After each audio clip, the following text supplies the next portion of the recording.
So you want to do some low intensity steady state. Well, you could just hit just row and start rowing.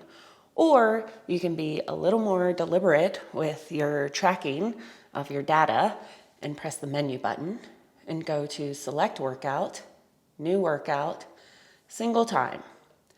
And then you can change this time to however much time you plan to row. If we wanted to set it for 20 minutes, I can go down. None of this really matters. You can hit the check mark.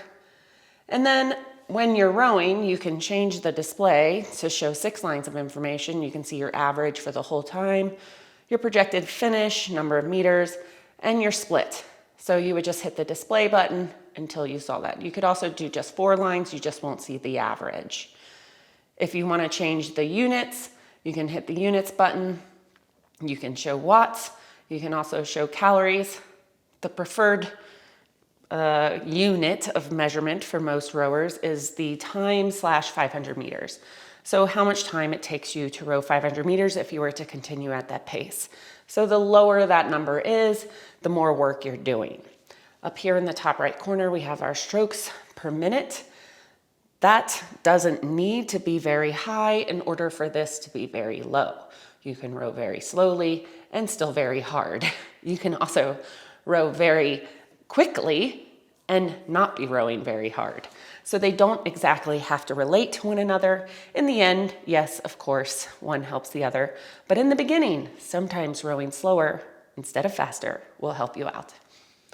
Now, if you wanted to row an interval workout, again, you could just hit just row 20 seconds on, and then 100 seconds off.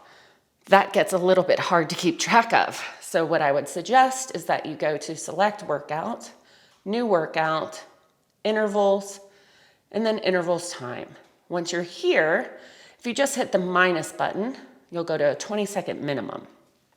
So we want 20 seconds of work, and we're gonna set our rest time to 1:40. So we're gonna go up to a minute, and then we're gonna go over to 40 seconds, which gives us our 100 seconds of rest.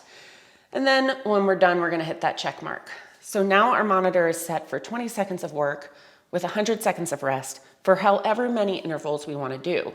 You'll see that the number of interval that you're on will show on the monitor while you're rowing, and also the average. The nice thing about this is when you're resting in that 100 minutes, it's gonna show you a little more clearly here what interval you're on and the average of the last piece you just did, which means that you can use that average from the last piece that you just did as a goal for the next piece, trying to keep that number the same as that one was.